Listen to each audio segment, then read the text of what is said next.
Saya hari ini akan mengupas tuntas soal ikut sertanya Arab Saudi dalam ajang Miss Universe. Nah, ini nih.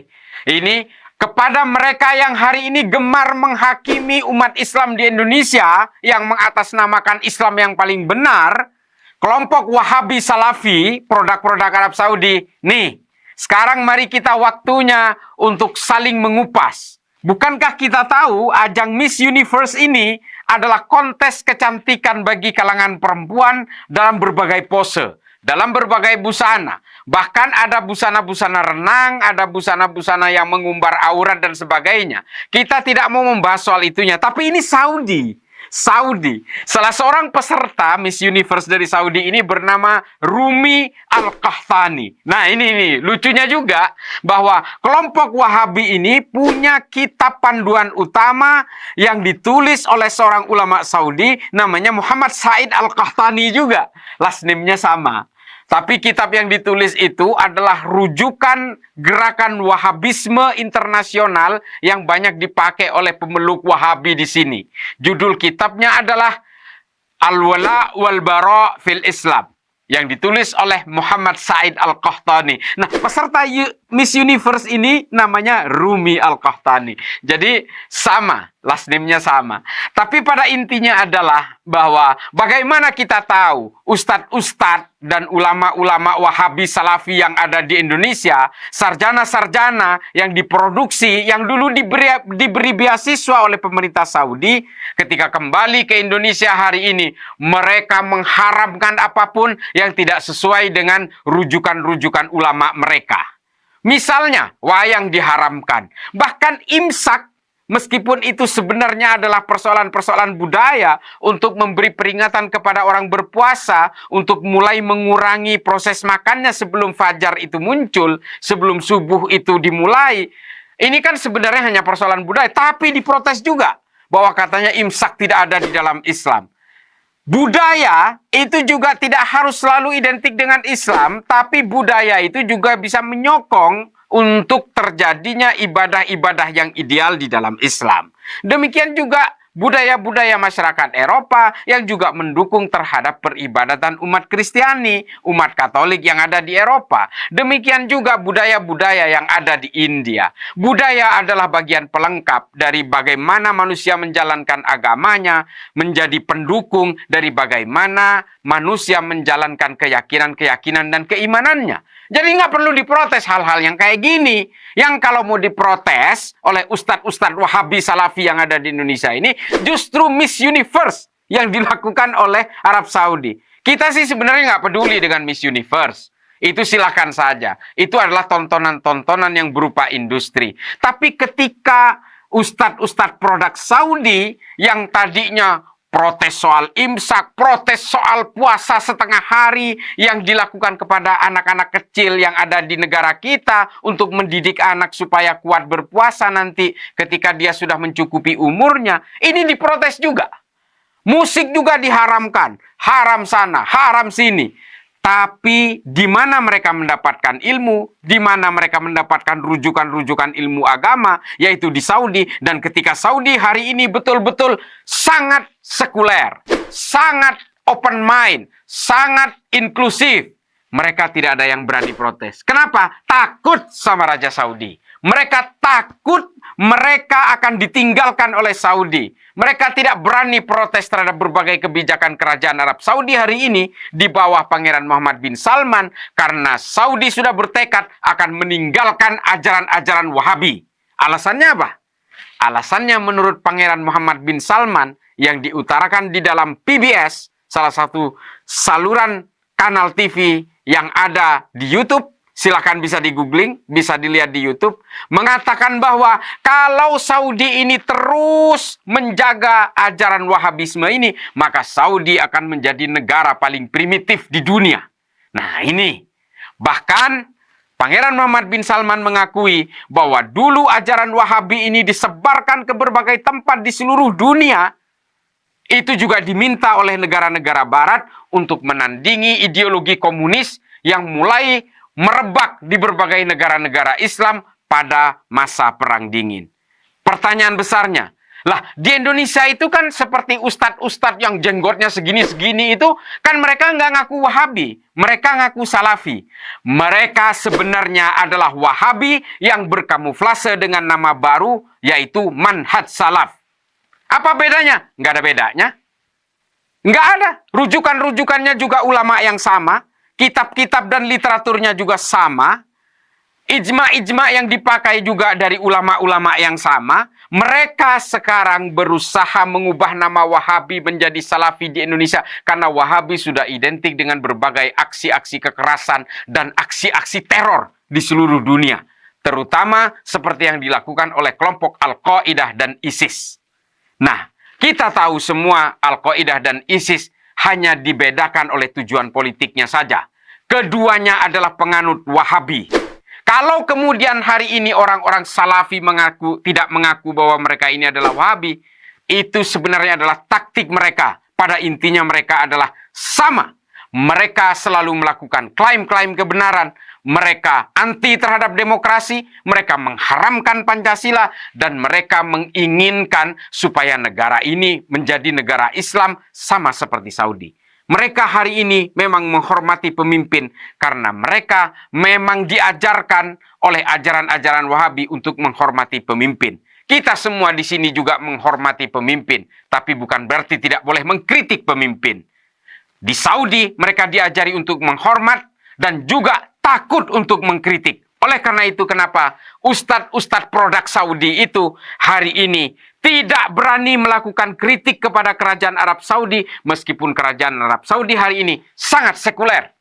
Mengirimkan Miss Universe, bahkan tidak mewajibkan hijab di luar kota Haramain. Padahal pemerintah kerajaan Arab Saudi adalah Khaddamul Haramain, penjaga kota suci. Tapi, okelah, mereka di sini boleh petentang-petenteng. Di sini boleh mereka mengharamkan sana-sini, mengharamkan budaya-budaya lokal, dan juga mengatakan bahwa kemaksiatan dan kemunafikan dan kemurtadan adalah orang-orang yang berislam dengan tata cara di luar mereka. Kita maulidan diharamkan, ziarah kubur diharamkan, tawassul diharamkan, tapi mereka tutup mata terhadap berbagai penyimpangan-penyimpangan maqasidus syariah yang dilakukan oleh pemerintah kerajaan Arab Saudi. Mengapa? Karena mereka diajarkan untuk takut mengkritik. Kita memang harus menghormati pemimpin, sama kami semua. Saya juga menghormati pemimpin, tapi bukan berarti kita harus takut mengkritik kalau mereka ternyata melanggar berbagai aturan negara dan juga melanggar berbagai batas-batas kemanusiaan yang dijalankan oleh negara itu. Nah, oleh karena itu, hari ini ujian terbesar, tantangan terbesar bagi kelompok Wahabi Salafi di Indonesia. Silahkan protes Raja Saudi. Takut kan? Takut pasti. Karena kalian sebenarnya adalah boneka-boneka yang salah arah dan hari ini ditinggalkan oleh gerbong-gerbongnya yang ada di Arab Saudi. Kalian adalah korban peradaban politik yang dibentuk melalui satu manhaj yang bernama Wahabi Salafi. Hari ini kalian ditinggalkan oleh lokomotifnya. Lokomotifnya sadar bahwa ajaran yang mereka anut adalah ajaran yang salah, tapi kalian akhirnya betul-betul menjadi orang yang menjadi korban peradaban manusia atas nama agama. Hari ini, kapan lagi bisa sadarnya mereka semua? Kalau memang berani, saya tantang protes Raja Arab Saudi atas pengiriman Rumi Al-Qahtani sebagai kontestan dalam Miss Universe Saudi, dan ketika berpose dengan bendera Saudi, di mana di situ ada lafaz La ilaha illallah Muhammadur Rasulullah, Rumi Al-Qahtani menggunakan baju yang tidak pada mestinya. Jadi, saudara-saudaraku sekalian, kita harus berislam dengan rasionalitas berpikir. Jangan kita sibuk menghitung dosa orang lain. Jangan kita sibuk menghakimi orang lain. Jangan terlalu sibuk mengharamkan sana-sini. Karena bagaimanapun kita semua dibatasi oleh perbedaan-perbedaan tafsir, ijtihad-ijtihad yang normal yang dilakukan oleh para ulama. Kita punya mazhab sendiri, kita punya manhaj sendiri, tapi kita tidak boleh menghakimi orang lain ketika orang lain itu juga punya perbedaan dalam berbagai kegiatan-kegiatan beragama kita. Mari kita tetap jaga kemanusiaan, kita tetap jaga akhlak dan adab kita dalam beragama, supaya agama kita tetap memiliki daya tarik dan juga bisa menyebarkan kebaikan dan kasih kepada seluruh umat manusia atas nama kedamaian dan cinta. Bapak udah ada perubahan? Ada waktu ini, setelah salep dikasih. cuman gatal-gatal. Yang pada waktu itu Pak Penggembala ya datangnya, Pak Lubis datang malam-malam ya, memberikan itu ya salep ya. Salepnya kecil, jadinya Iya. habis sudah tuh. Habis ya, tapi ada perubahan ya. Iya. Oh iya. Ayo Mordekai doain dulu nak. Gantiin Bapak. Ayo, doain dulu, gantiin Bapak. Bapak kan nggak ada, ayo doain. Oh ya udah ya. Ya udah Pak ya. Ya Tuhan berkati ya. Ya Tuhan, Tuhan Yesus, Engkau jamah Tuhan supaya tidak kambuh-kambuh lagi Tuhan kakinya Tuhan, supaya dia sembuh Tuhan. Nyatakan kuasa-Mu dalam nama Yesus Kristus kami berdoa ya. Amin. Udah dapat kan? Mau apa lagi? Udah cukup. Mana kawanmu? Abang ikut. Ini Bu, Abang ikut mama. Bu, Begitu ini. Bapak. Yang kepalanya bocor di mana ya? Oh di sana dia ke di ujung. Oh iya kita ke sana. Pare ujung. Ah. Habis. Udah stop. Udah bilang nggak ada lagi. Ya kemarin kan Bapak ngomong. Iya Bu. Coba kau lihat dulu yang kena apa? Yang kena bocor itu. Iya. Ini Kata Pak Gembala kan. disabut Bu. Coba Saya udah gimana? bilang Bapak. Tapi udah kering ya. Ya, Puji udah Tuhan kering, sekali ya. Luar Tapi- biasa ya. Tetapi kalau belum dicabut saya takut Bu. Ke puskesmas aja Iya. nyabut. Naikin. Ini masih sakit, sekali-kali jalan ngelangkah. Tapi obatnya masih ada kan? ada ini obatnya. Oh ya, dimakan terus sampai Iya, habis iya, Bu. gitu. Iya, Pak Gembala kan malam-malam datang ya kan? Iya. Sampai kami banjir itu dia tembus kemari, Pak. Hanya Iya. mengingat Bapak gitu sama Iya. si Bapak yang itu. Saya Ini kaget obat Bu. udah Bapak ada. datang itu kaget. Iya. Ini sama adik ini. Enggak, Yang satu sama yang abangnya. gemuk itu Bu. Iya. Iya. Doain. Jadi gitu dibilang Pak Gembala. Iya, Itu Bu. hujan-hujan lebat itu, mobilnya Iya. aja terpater itu. Sampai dia pulang dari sini, dia itu jam 2 malam. Iya. Baru jalan kaki dia segini. Emang udah malam kok Bu itu waktu Iya, itu. banjir ke rumah saya Iya. segini, Pak. Dia Iya. jalanin Bilangnya gitu. banjir, mobilnya juga. Cuman dia mikir terus, ini ada obat di tangan, kalau nggak Iya. dikasih ya gimana? Iya. Kayaknya merasa berdosa kalau nggak dikasih gitu loh. Obatnya masih ada Bu Nah, ini. ternyata ketepatan waktu Pak Gembala datang, Pak Lubis datang, obatnya pas habis ya. Habis Bu. Iya, Nggak luar ada, biasa Bu. ya Tuhan itu ya. Iya. Tuhan Yesus itu baik ya. Iya. Tuhan Iya. Yesus emang baik, Tuhan Yesus adil Bu. Oh iya. udah. Saya selalu berdoa terus Bu, tiap pagi, malam mau Ayo tidur. coba Bapak berdoa. Berdoa dulu. Ya, saya banyak terima kasih Tuhan Yesus, sampai hari ini saya masih diberi makan.